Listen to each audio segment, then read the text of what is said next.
président Issa Chiroma Bakary du FSNC il y a quelques jours. Il parle en Fulfulde, mais rassurez-vous, il y aura une traduction. Nous l'écoutons et nous revenons sur ce plateau.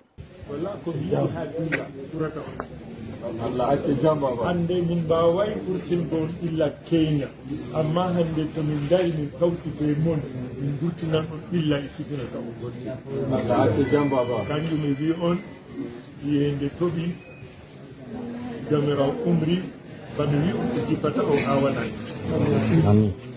yaake wadi Momo taska bano jemo hawana hore le temmu suba ko wurtinta en illo illa. Nous avons donc suivi le ministre président Issa Chiroma Bakary. Amadou Aminou, vous qui êtes de cette partie septentrionale du pays, je l'ai dit, il parle en Fulfulde, vous allez nous traduire. Hein? Qu'est-ce qu'il disait, le ministre Issa Chiroma Bakary? Bon, en fait, il dit que ça fait 43 ans. Si vous-même, vous appelez quelqu'un, vous dites qu'allez voter celui qui vous a apporté la malchance et la galère, la personne ne vous aime pas. Issa Chiroma, c'est ça? Oui, c'est ça qu'il dit. C'est le président bien qui a apporté la malchance. C'est ce que Chiroma dit. Donc, il y a des femmes qui sont là, qui viennent toujours à la mosquée, qui demandent qu'on fait la prière pour trouver leur mari. S'il y a les concours, il n'y a pas de travail, les maris ne trouvent pas le travail. Donc il faut que qu'on fait la prière pour eux, pour trouver les maris. Donc, il dit, depuis, je suis parti. Mais maintenant, là, je vais revenir pour vous rejoindre à vous sortir de la galère. Donc, voilà le temps de choses, ce que le ministre Chiroma a dit. Bon, je ne peux pas. Voilà. Donc, c'est parfait, est-ce qu'il méprise les gens du Grand Nord? J'ai dit, hein, monsieur parfait. Répondez à la question. Vous parlez du mépris. Vous l'avez dit 6 fois. Bon, qui méprise les gens du Grand Nord? Je vais vous dire donc, certains membres du gouvernement méprisent les gars du Nord. Vous êtes content maintenant? Vous avez quelques noms? Je ne peux pas vous donner les noms, mais je vous dis. Donc, voilà même le vrai problème. C'est compris.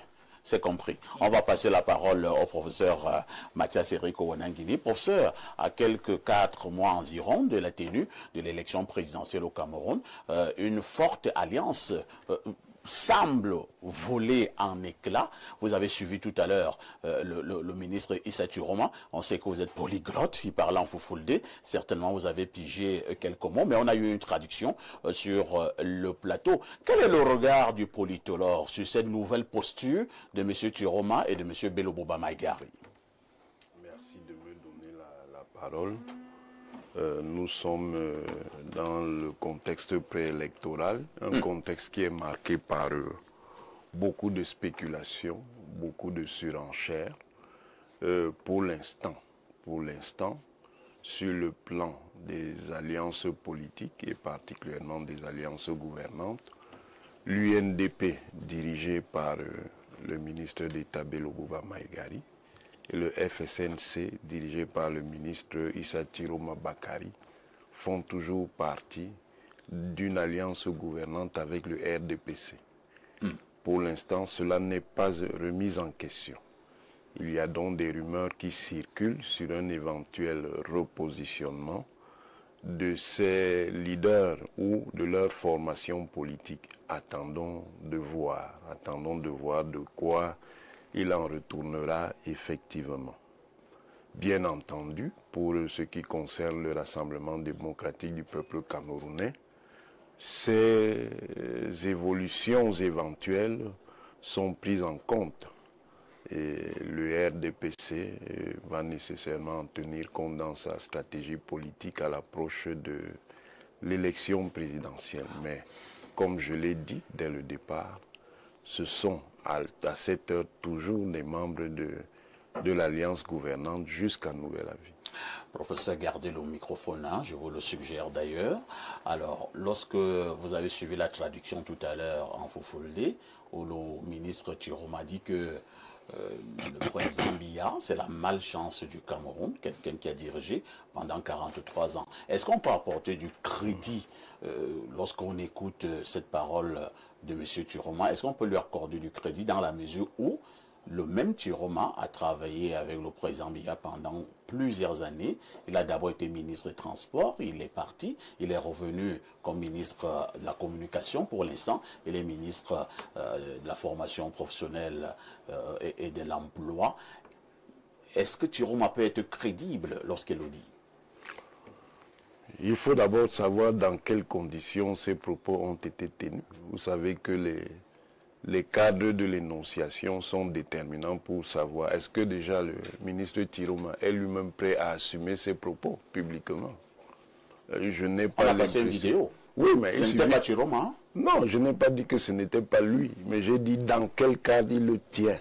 Nous avons le cadre là devant nous. Oui, mais il est devant une maison. Attendez, dans quel cadre il tient ses propos?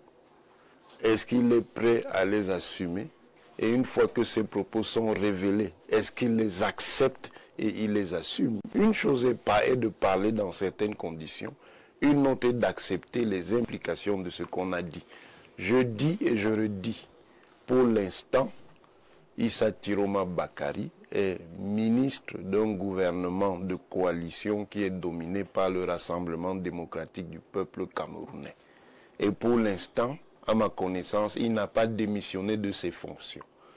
Maintenant, si l'on est-ce qu'on est quand même sûr que c'est Chiroma qui parle devant nous? Moi, je n'en sais rien. C'est ce que vous remettez en doute la vidéo? Je n'en sais rien. Ce n'est pas Chiroma qui parle là? Je dis, je n'en sais rien. Vous savez, aujourd'hui, avec toutes les possibilités technologiques qu'il y a, tout est possible. Vous allez à ce niveau? Oui. Je dis, tout est possible. Je ne remets pas en cause. Attention, attention, attention. Il faut bien me suivre. Mais moi, je ne comprends pas bien. Il faut bien me suivre, monsieur Wafo, avant de commencer à spéculer.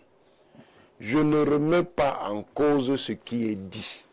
Je dis et je redis que les propos se tiennent dans un cadre d'énonciation. Ça veut dire que quelqu'un peut parler de quelque chose à un endroit, il dit quelque chose, quand vous lui dites qu'il a dit ça, il dit que je n'ai pas dit ça. Alors que nous avons la vidéo. Bon, maintenant, vous avez la vidéo, dans quelles conditions il a dit? Savait-il qu'il était enregistré? D'accord. Non, il ne suffit pas de rire. Savait-il qu'il était enregistré? D'accord. Donc, je dis et je répète pour l'instant. Et on verra donc la position qui sera celle du ministre Chiroma Bakary maintenant que cette vidéo a été dévoilée. Est-ce qu'il va donc assumer les propos qui lui sont prêtés et qui, dans un premier temps tout au moins, semblent être les siens? Voilà simplement ce que je dis. Très bien, c'est compris, professeur Onangini. Passons la parole à Robert Wafo. Robert Wafo, c'est une actualité. Nous, en tant que journalistes, nous avons eu cette information que le FSNC de Chiroma et l'UNDP, ces deux partis politiques sont en train de vouloir remettre en cause leur alliance avec le RDPC. Et nous sommes tombés sur cette vidéo de M. Chiroma. La traduction a été faite sur le plateau par Amadou Aminou, qui maîtrise bien le Fofoldé. Alors, vous, en tant qu'homme politique, quelle est la réaction que vous avez de cette nouvelle posture de ces deux membres du gouvernement à l'approche d'une élection présidentielle? Est-ce que nous pourrons mettre cela sous le coup d'un chantage d'ordre politique? Je vais dire une chose. Nous sommes à l'ère du numérique. Oui. Cette vidéo est devenue virale dans les réseaux sociaux. Ça fait, je crois, 2 ou 3 ou 4 jours.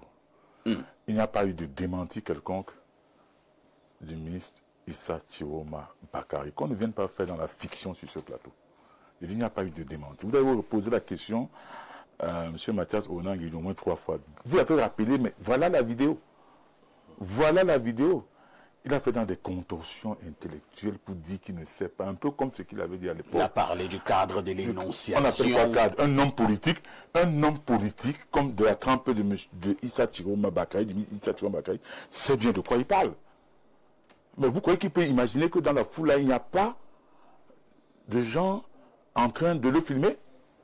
Mais est-ce qu'on filme en cachant la caméra? Pour filmer, il faut bien cadrer la personne. Donc, et moi je dis, de ce qui est ressorti des réseaux sociaux, il dit précisément ceci. Vous connaissez le parti qui vous a volé votre dignité. Il ne vous a servi que de la misère depuis 40 ans. vous demander de voter pour votre bourreau, c'est être criminel. Voilà voilà la traduction qu'il y a dans les réseaux sociaux. Quelqu'un ne peut pas tenir un propos pareil et puis il estime, et puis c'est un homme politique quand même expérimenté. Il sait bien qu'à chacune de ses sorties, il y aura certainement les agents de renseignement. Il le sait très bien, il ne l'a pas tenu dans un salon. Il a tenu en public. Vous avez bien montré la vidéo. Alors, lorsque vous avez fini de le dire, maintenant, votre réaction, votre analyse de cette nouvelle posture de Issa Chiroma Bakari. À moins que il joue au caméléon. À moins que il ne fasse comme quelqu'un sur ce plateau qui est parti de la théorie du chaos lent et de la théorie et du refus du pouvoir perpétuel pour embrasser celui qui dénonçait hier. Éviter les attaques personnelles. Je n'ai cité personne. Qui se reconnaîtra. Est-ce que j'ai cité quelqu'un? Allons dans l'analyse. Est-ce que j'ai cité? Mais je suis en train d'analyser. Je dis, à moins qu'il soit en train de le faire, moi je trouve que ses propos, c'est fort de café. Pour cette alliance. Si on doit analyser strictement ses propos, ça veut dire que M. Chiroma est en train de dire qu'il ne sera plus dans cette alliance. Bon ben maintenant, comme le personnage dit le temps, ce n'est pas la première fois, on a vu M. Chiroma avant d'entrer dans le premier gouvernement, on l'a vu être plus dur envers, n'est-ce pas, le régime de M. Biya. Mais ça n'a pas empêché qu'après, il entre dans ce gouvernement. C'est pour ça que je dis, il faut prendre ça avec des pincettes. Mais si on s'en tient pour le moment à ce qu'il a dit, à ce qu'il a déclaré là-bas, c'est clair qu'on est en train de s'acheminer vers une fissure de cette alliance. Et moi, je trouve que s'il a pu retrouver la conscience par rapport à ce que les populations, n'est-ce pas, du Grand Nord, dans l'ensemble vivent, bon, tant mieux pour lui. Mieux vaut tard que jamais, que de ne jamais rien dire. Ou alors que de rester passif. Je dis que s'il est sérieux dans ce qu'il fait là, normalement, si on était dans un pays, c'est-à-dire qui est vraiment gouverné, après de pareilles sorties, il devait avoir pas un remaniement, mais un réaménagement gouvernemental où il aurait certainement sauté. C'est compris Robert Wafo qui demande donc l'éviction de Chiroma du gouvernement de Paul Biya après ses propos. En attendant, je vous suggère d'aller en ligne aux sympathiantes. Si on était dans un pays gouverné, et le pays est gouverné, une alliance où les présidents de partis politiques se parlent entre eux. Robert Wafo, voilà. Je vous suggère d'écouter votre frère et ami, le professeur Félix Zogo, qui s'impatiente au bout du fil. Alors, nous prenons d'abord le professeur Chief Mila Assoute à partir des États-Unis. Chief Mila Assoute, bonjour. Oui, bonjour parfait. Bonjour à vos téléspectateurs et bonjour au panel. Vous êtes un homme politique camerounais qui n'est plus à présenter. Ce matin, nous parlons de la nouvelle posture de M. Chiroma et de celle de M. Bello Bouba Magaré qui sont en train de vouloir mettre un terme avec leur alliance, avec le RDPC. Quel regard posez-vous sur cette actualité? Oui, je suis avec beaucoup d'intérêt le développement du marché politique au Cameroun en ce moment. Et je constate bien sûr que c'est la période fertile de tout ce qui est votre plateau sont suffisamment faits politiquement pour le comprendre. C'est le moment où chacun vend sa poule aux œufs d'or. Et donc, avoir des postures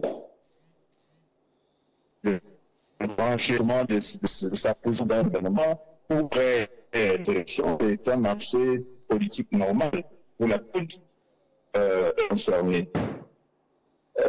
Monsieur Chiroma ne dit rien de nouveau à ce qu'on sait. C'est là il va m'amener. On s'est porté, je le connais.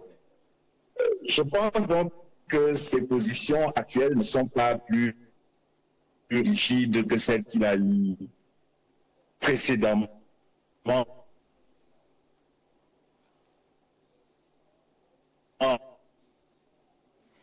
Je pense que nous allons mettre un terme à cette conversation. Hein, le temps de demander à notre technique de mieux réajuster ce pont avec les États-Unis. On revient donc sur le plateau et cette fois-là, je passe la parole à Pierre Blériot-Onyamec. Pierre Blériot-Onyamec, est-ce une fuite en avant? Ne sont-ils pas comptables d'une manière ou d'une autre du bilan du régime actuel, M. Tiroma et M. Bello-Boba Magari?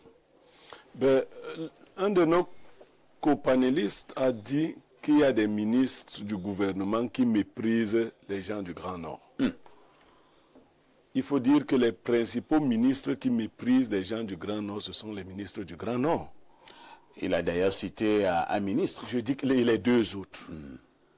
C'est quoi mépriser les gens? C'est penser qu'ils n'ont aucune capacité de réflexion. C'est penser qu'ils ne retiennent rien de notre trajectoire. Une des trajectoires les plus ambiguës en politique au Cameroun, c'est celle du ministre Issa Tiroma Bakari. Ah bon? Oui. Issa Tiroma Bakari est de formation un griot. Issa Tiroma, dans la lettre, dans la traduction que nous avons et que mon frère Robert Wafwa a ramené ici, il dit si quelqu'un vous dit de voter Paul Biya qui vous a apporté la misère, c'est un criminel. Donc Issa Tiroma est un criminel. Ah bon? Oui. On retire dans les propos de... C'est un criminel pour avoir déjà demandé aux gens de Grand Nord et d'ailleurs de voter Paul Biya. Et moi j'assume que Issa Tiroma est un criminel.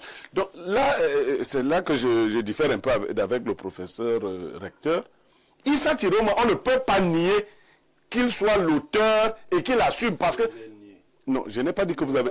Non, quel que soit le contexte, c'est la technique de Issa Tiroma. J'ai vu Issa Tiroma dans une émission de télévision. On avait remis ses propos là, dans lesquels il était 10 fois plus acerbe. J'ai vu un homme capable de s'écouter parler, de dire le contraire sans se renier. On lui a présenté ses propos avec image quand il présentait le président Paul Biya comme un individu incapable de soutenir un État. Il a fini d'écouter, on lui a dit, il dit que la trajectoire d'un homme politique n'est pas rectiligne. Donc, moi, je sais ce Ça que... peut aussi dépendre du cadre de l'énonciation. Alors, lui, il n'est donc pas dans une trajectoire rectiligne. Ce qu'il a fait là, c'est un appel de pied au président Paul Biya. Ah bon? Clair. Tu m'as envoyé dans un petit ministère, je ne sais pas ce que je t'ai fait. Et plus que ça, Issa Tiroma a défié les autorités administratives de Garoua récemment. Ça, peut-être l'information n'a pas encore circulé. Donc, il a commencé à la CRTV.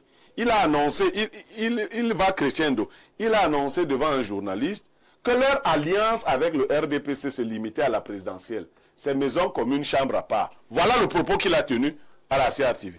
Il a vu que Biya n'a pas compris maison commune, chambre à part. Il est passé à la vitesse supérieure, maison séparée. C'est-à-dire que chacun rentre chez lui. Alors, moi j'ai toujours ma même question. Tiroma peut-il être crédible? Il a la crédibilité des hommes politiques. Misla Assoult et le professeur Mila tenté de vous le dire. Les hommes politiques, parce qu'ils se rendent compte qu'ils sont en face d'un peuple qui ne retient rien, qui ne recherche pas les caractéristiques morales des individus. Parfois, ici, un homme politique, c'est celui qui vient vous dire le matin, nous ne voterons plus jamais Paul Biya parce qu'il est un criminel, parce que c'est criminel de vous le dire. Dès que Paul Biya l'appelle à midi, lui dit que dans le prochain gouvernement, tu seras ministre de la Défense, vice-premier ministre. Il revient vous dire, vraiment, ce que Paul Biya a déjà fait pour nous, ce serait criminel de ne pas le voter. Ça, c'est ça l'homme politique. Mais attendez, et le peuple le regarde ahuri. Il est criminel le matin de dire de voter Paul Biya. C'est criminel de ne pas voter Paul Biya. Le même homme politique. Le même, et en vous regardant. Et Issa Tiroma est vice-champion du Cameroun. Les hommes politiques. Hein. Issa Tiroma Il y a également les universitaires. Hein. Issa Tiroma est vice-champion mondial de cette posture-là. Maintenant, quelqu'un comme Bello Boba, il a plus de modération, de pondération, plus de dignité. Je crois que si on va vérifier, l'un est d'un sang noble, l'autre ne le serait pas. Moi, je ne sais pas qu'il y a du sang noble. Hein. Je dis ça, on va vérifier. Pas. Parce que, vous savez, la noblesse de sang fait que vous, quand même, vous avez un certain rapport à votre parole. Très bien. Jean-François Chanon, est-ce qu'il ne faut pas dire, hein, quelque part, que Tiroma et Bello Boba sont des grands hommes politiques dans un sens où ils savent, ils maîtrisent le timing. Nous sommes à quelques mois de l'élection présidentielle, les pressions viennent de toutes parts, et nous n'oublions pas que le septentrion, la zone septentrionale au Cameroun, c'est un peu plus de 40% de l'électorat. Et si cet électorat basculait, est-ce que le RDPC ne pourrait pas payer les pots cassés? Dernière préoccupation, Paul Biya peut-il céder à cette pression du Grand Nord? Donc, écoutez, de manière concrète, les jeux ne sont plus toujours les mêmes dans le Grand Nord maintenant. On a tendance à croire que Beul maîtrise le terrain traditionnel avec les militants de l'UNDP, notamment dans la Damawa, parce qu'il a quand même engrangé, celui qui contrôle un peu la Damawa. Mais il y a le RDPC qui a fait un travail depuis quand même 97 et 2011, notamment, même si Marafa est tombé en disgrâce, il y a Marafa, il y a Madame Aman Adama, père son âme, qui sont les dinosaures, qui sont revenus demander aux militants, aux populations que, attention, Beul vous a trompé et qu'il vaut mieux aller à la source au lieu de prendre un canal, quelqu'un qui vient vous donner ce qu'on lui donne. Je crois que l'expression était comme ça un tout petit peu. Aller directement prendre à la source au lieu de passer par quelqu'un d'autre, notamment. Mais l'inégalité des forces en présence entre Bello, qui maîtrise quand même dans la Benoué toute, parce que c'est là où il a eu ses plus grands ouvrages, et Tiroma un tout petit peu, n'est-ce pas, dans la zone de Pitois, peut-être aussi un peu dans le Mayoulouti, c'est-à-dire à Guidère, etc., ne montre pas aujourd'hui que le Grand Nord leur appartient totalement. Hein. Ça ne montre pas cela. Parce que vous avez une force grande qu'il faut absolument conquérir pour les opposants notamment. Je pense à ceux qui pensent à... C'est la zone des montagnes, très peuplée, qui est celle christianisée, mais qui est pratiquement abandonnée. Vous avez vu un tout petit peu la réaction qu'il y a eu à Kousseri. Lorsqu'un haut commis de l'État est parti récemment. SGPR. Bon, ça, je ne sais pas, tout le monde connaît l'histoire. C'est une information. Mais voilà. Et comme le disait notre ami tout à l'heure, sur la scène de l'Hélisport, on lui a dit c'est un mépris de venir et de ne pas nous écouter. Alors, le mot mépris revient. Revient toujours. Que vous, les élites, vous, ceux qui gouvernez à Yaoundé, même nos élites d'ici, vous nous méprisez parce que vous leur donnez et puis vous n'avez pas de contact direct avec nous. Alors que nous sommes ici à Kousseri et Kousseri a toujours été le fief du RDPC. Parce qu'en dehors de Logon et Chari, le Mayo Sava, qui sont des zones contrôlées pratiquement depuis un moment, il est bien par la qualité des élections aussi qu'on organise là-bas. Hein. Depuis toujours, le RDPC a toujours tiré son épingle du jeu de ce côté. C'est compris. Mais alors, on va chuter. Est-ce que Beul peut aujourd'hui? Est-ce qu'il peut encore? Est-ce qu'il peut? Voilà, parce que la question est là. Ce que Thiro m'a fait là, je ne suis pas sûr que Beul ait ça vraiment en cœur. Beul n'a convoqué que le comité central pour une réunion qui va prochainement se tenir et d'où on attend avec beaucoup d'impatience comment il va se reposer. La position de l'UNDP face à la présidentielle de 2025. Avant sa mort, et je peux le dire aujourd'hui, Adamou Ndamdoula me disait toujours en 97, j'ai le sentiment que Beul n'a pas la culture d'opposition. Vous savez, être opposant au Cameroun, c'est difficile, hein? Vous avez vu il y a une semaine, un opposant a été bloqué à Douala, chez lui. Le professeur Moïse Kamto. Vous avez vu autrefois Ni John Fundi se faire verser de l'eau. Il y en a même qui ont été tabassés. Oui. On a tabassé et boire. Il y en a qui vont même en prison. les militants. Donc, même les présidents de partis politiques vont en prison. Le professeur Moïse Kamto a fait 9 mois de prison. Vous allez au raison de l'autre dit tout à l'heure, on le concevrait. Donc, ce n'est pas tout le monde qui a cette culture d'opposition pour pouvoir aller bagarrer dans la rue. Hein? Et je ne suis pas sûr que Bolo ait vraiment envie de revenir à cette situation tant que ceux qui maîtrisent les rênes du pouvoir actuel ont encore les coudées franches de pouvoir tabasser les opposants. C'est compris. On repasse la parole au professeur Owenangini. Professeur Owenangini, le RDPC peut-il céder à ce que certains qualifient de pression, d'autres de chantage venant du Grand Nord? Deuxième préoccupation, au-delà de tout, y a-t-il un problème du Grand Nord au Cameroun? Le RDPC est en position hégémonique, ne vous y trompez pas. Et cette position hégémonique sera confirmée.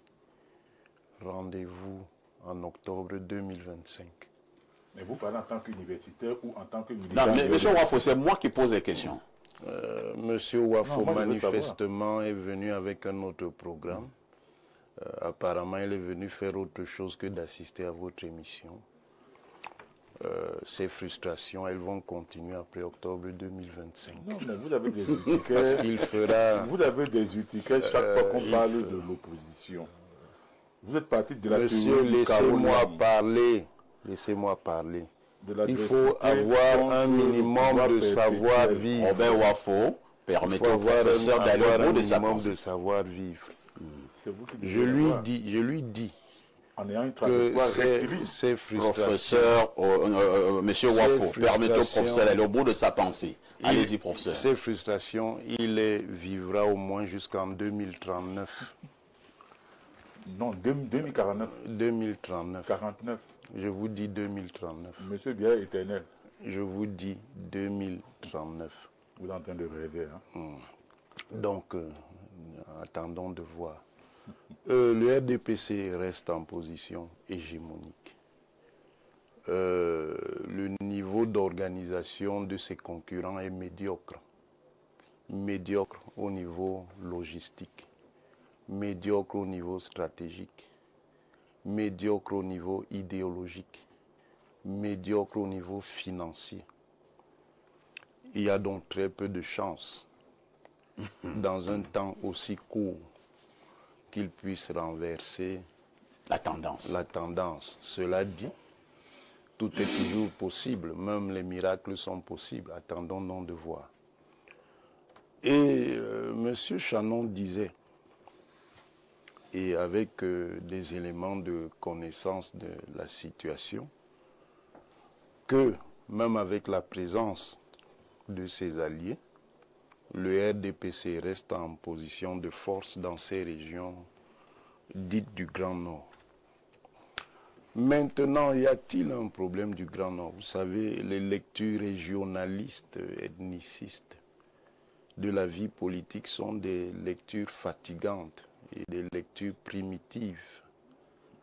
Ce qui est le plus important, c'est le sens national de la politique.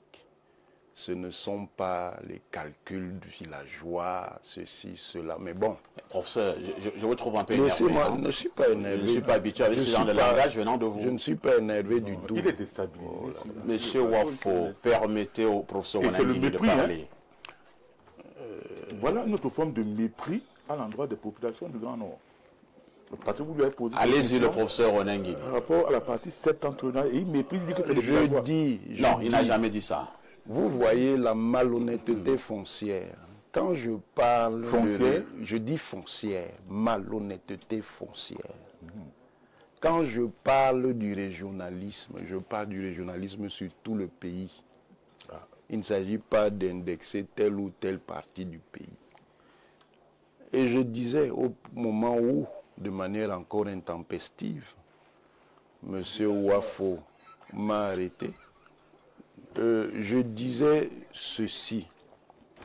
Le plus important, c'est le sens national de la politique. Mais malheureusement, notre pays est comme ça. Notre pays est malade de communautarisme il voit le communautarisme partout. Bon, qu'il voit le communautarisme partout, d'accord, mais il faut savoir raison garder. Les problèmes qu'il peut y avoir dans le Grand Nord sont des problèmes qu'on trouve partout au Cameroun. Parce que ça... Les ressortissants du Grand Nord parlent de plus en plus de mépris. Nous avons un ressortissant du Grand Nord ici, Amadou Aminou, qui a parlé de mépris. Jean-François, on n'est pas allé loin de cette opposition-là. Mépris de qui et de quoi? Mais mépris, par exemple, des élites. Mais les élites et dirigeantes, et même des élites qui sont au gouvernement. Attendez, monsieur le professeur, vous savez très bien que l'épisode qu'a connu le ministre d'État à Kousseri, les gens l'ont dit, les vidéos sont là, elles étaient même virales, en disant que si vous ne nous écoutez pas, vous qui travaillez avec le président de la République, vous voulez partir, mais ça vraiment c'est du mépris. Oui, ça a été dit publiquement. Et même les ministres, Issa Chiroma le sait très bien que quand il parle là, quand il fait cette vidéo, c'est parce que de plus en plus on nous dit, depuis que tu es au gouvernement, qu'est-ce que tu as apporté comme changement là? Peut-être que c'était une réunion qu'il ne croyait pas pouvoir dévoiler. Peut-être qu'il voulait dire quelque chose pour se donner bonne figure en famille. C'est pour cela qu'il a insisté. Tout son propos, il le tient en foufoulde. Et il n'y met aucun mot français. Sauf qu'oubliant que... Et c'est parce que et je crois que notre interlocuteur qui est du Grand Nord ici a bien précisé que pour les nudistes, la plupart de l'élite...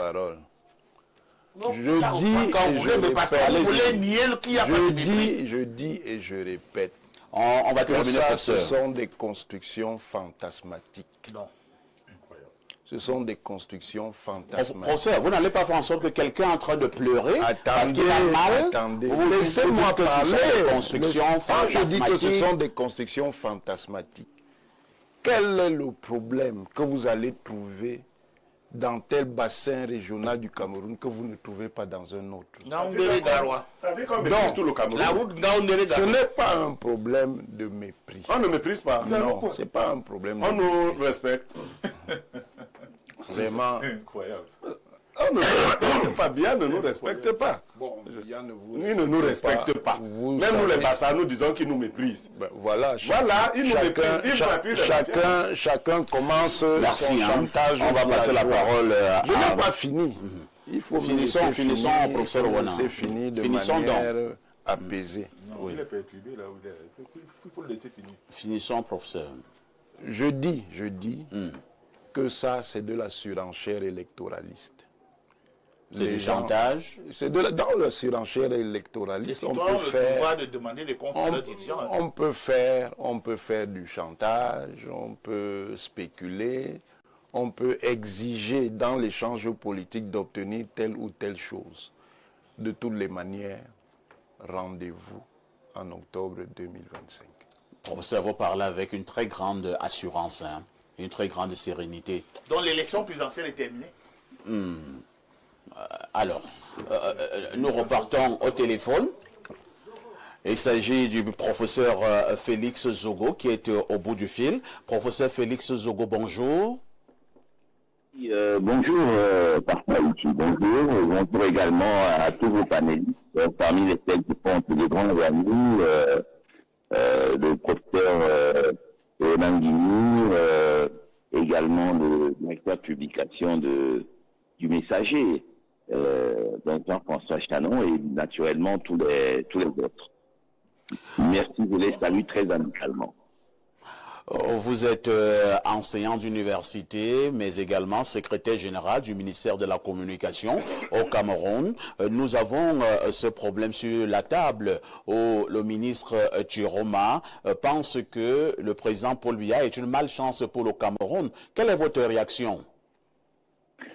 Bien, écoutez, je pense, je ne sais pas si vous avez rencontré le ministre Issa Chiroma et qu'il vous l'a dit, ben, disons que la seule source que nous avons aujourd'hui, c'est cette vidéo, ce sont ces propos qui ont été abondamment relayés dans les réseaux sociaux. À partir de là, bon, je ne voudrais pas aller très vite en besoin, il faut attribuer de manière radicale ces propos au ministre Chiroma. Professeur Félix Zogo, est-ce un fake? C'est un montage avec tout ce que cela comporte comme intelligence artificielle maintenant?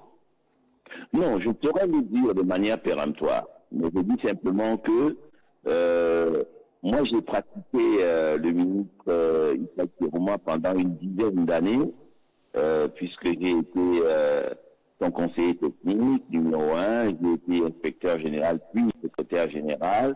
Je peux vous dire aujourd'hui que, et là je peux le dire sans embâche, il s'agit de quelqu'un de très avisé, notamment politiquement. Donc, lorsqu'on lui attribue ce genre de propos, je préfère être un peu distant par rapport à cela.